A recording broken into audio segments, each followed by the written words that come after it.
கர்த்தருடைய பரிசுத்த நாமத்திற்கு மகிமுண்டாகட்டும். ஆண்டவராகிய இயேசு கிறிஸ்துவின் நாமத்தினாலே அன்பு கர்த்தருடைய பிள்ளைகளாகிய தங்கள் அனைவருக்கும் ஸ்வீட் ஊழியத்தின் சார்பாக வாழ்த்துக்களையும் ஸ்தோத்திரங்களையும் தெரிவித்துக் கொள்கின்றேன்.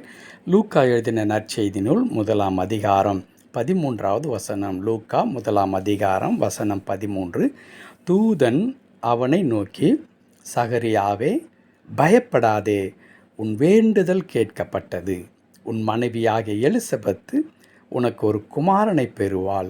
அவனுக்கு யோவான் என்று பெயரிடுவாயாக. தூதன் அவனை நோக்கி, சகரியாவே, பயப்படாதே, உன் வேண்டுதல் கேட்கப்பட்டது. கர்த்தருடைய பரிசுத்த நாமத்திற்கு மகிமுண்டாகட்டும். என் அன்பு கடவுளுடைய பிள்ளைகளே, யோவான் ஸ்நானனுடைய பெற்றோர் நமக்கு நன்றாக தெரியும். எலிசபெத் மற்றும் சகரியா தம்பதியினருக்கு குழந்தை இல்லாமல் இருந்தது. அவர்கள் வயது சென்றவர்களாக இருந்தார்கள் என்று இதே அதிகாரம் 7வது வசனம் நமக்கு சொல்லித் தருகிறது. ஒரு நாள் அவன் ஆசாரித்துவ பணியை செய்து கொண்டிருக்கும் பொழுது கடவுளுடைய தூதனுக்கு தரிசனமாகி அற்புதமான ஒரு வார்த்தையை பேசுகின்றார்.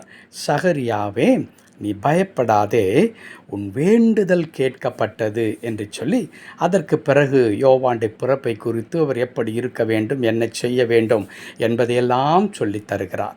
இதில் நான் 3 காரியத்தை சொல்ல விரும்புகின்றேன். 1, கடவுள் நம்முடைய வேண்டுதலை கேட்கின்ற கடவுள். இந்த வசனத்தில் அப்படி தான் பார்க்கிறோம். அதை சொல்லித் தருகிறார். உன் வேண்டுதல் கேட்கப்பட்டது. என் அன்பு கடவுளுடைய பிள்ளைகளே, வேண்டுதல் என்பது வாயிலிருந்து வருகிறதல்ல, உள்ளத்திலிருந்து வருகிறது. உள்ளத்தில் இருக்கிற ஏக்கம், உள்ளத்தில் இருக்கிறதான பாரம், கவலை, அங்கலாய்ப்பு, இதனுடைய வெளிப்பாடுகள் பல நேரங்களில் வாயிலே இருந்து வராது. அது உள்ளத்திலே கிடந்து அப்படியே தத்தளிக்க செய்கின்ற ஒன்றாக, எப்பொழுதும் நம்மை பதறச் செய்கின்ற ஒன்றாக இருக்கும். அதை தான் வேண்டுதல் என்று நாம் சொல்லுவோம். ஜெபிக்கிற மக்கள், வாயிலிருந்து ஜெபிக்கிறவர்கள் பல காரியங்களை பேசுவார்கள். வேதத்தில் அதற்கென்று பல உதாரணங்கள் சொல்லப்படுகிறது. அநேகர் நீண்ட ஜெபத்தினாலே, வார்த்தைகளை எல்லாம் பிரயோகப்படுத்துவதனாலே ஜெபம் கேட்கப்படும் என்று நினைக்கிறார்கள். நீங்கள் அப்படி செய்யாதிருங்கள் என்று சொல்லுகின்றார் ஆண்டவர். அதற்கு காரணம் என்ன? பல நேரங்களிலே வாயும் மனதும் ஒட்டுவதே இல்லை. நாம் ஜெபிக்கும் பொழுது வாய் ஒன்றை சொல்லி கொண்டிருக்கும், இருதயம் ஒன்றை அது யோசித்து கொண்டிருக்கும். ஆனால் வேண்டுதல் என்பது வாயிலிருந்து வராது, இருதயத்தின் ஏக்கத்தின் வெளிப்பாடாக, உள்ளத்திலேயே அது உணர்வின் புழுக்கமாக அது இருக்கும். கடவுள் சொல்லுகிறார், அந்த வேண்டுதல் உனக்கு கேட்கப்பட்டது. என் அன்பு கடவுளுடைய பிள்ளைகளே, ஒருவேளை அப்படிப்பட்டதான வேண்டுதல் செய்கிற கர்த்தருடைய பிள்ளைகளாக நீங்கள் இருப்பீர்களானால், இன்றைக்கு கர்த்தர் உங்களை பார்த்தும் அதைத்தான் சொல்லித் தருகிறார். உங்கள் வேண்டுதல் கேட்கப்பட்டது. 2வதாக, நீங்கள் உங்கள் வேண்டுதல் கேட்கப்பட்டபடினாலே இனிமேல் அந்த பிரச்சனையை குறித்தோ, அந்த கவலையை குறித்தோ, அந்த தேவையை குறித்தோ நீங்கள் பயப்பட வேண்டிய அவசியம் இல்லவே இல்லை. ஏன்? காரணம், கடவுள் செயல்பட இறங்கிவிட்டார். ஆகையினால் தான் சொல்லுகிறார், இதோ நான் உன் விண்ணப்பத்தை கேட்டு உன் தேவை அறிந்து நான் செயல்பட ஆரம்பித்து விட்டேன். இனிமேல் நீ பயப்படவே வேண்டாம் என்று கடவுள் சொல்லித் தருகிறார்.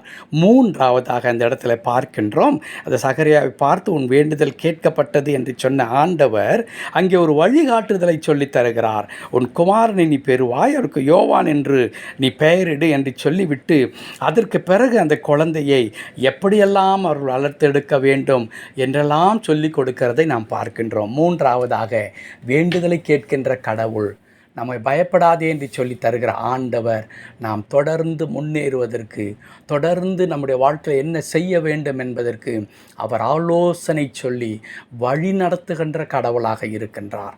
நம்முடைய கடவுள் எப்பொழுதும் நம்மை வழி நடத்துகின்ற கடவுள். ஆகையினால் அன்பு கடவுளுடைய பிள்ளைகளே, ஒருவேளை இன்றைக்கு இந்த காலை நேரத்தில் இருதயத்தின் ஏக்கத்தோடு கூட இருப்பீர்களானால், கர்த்தருடைய வார்த்தை நம்மை பார்த்து வந்திருக்கிறது. என்ன சொல்லி தருகிறது? நீங்கள் இனி பயப்பட வேண்டிய அவசியம் இல்லை. உங்களுடைய வேண்டுதல் கேட்கப்பட்டிருக்கிறது. இதோ நீங்கள் இந்தந்த காரியங்களை இப்படி செய்யுங்கள் என்று ஆண்டவர் சொல்லி தருகிறார்.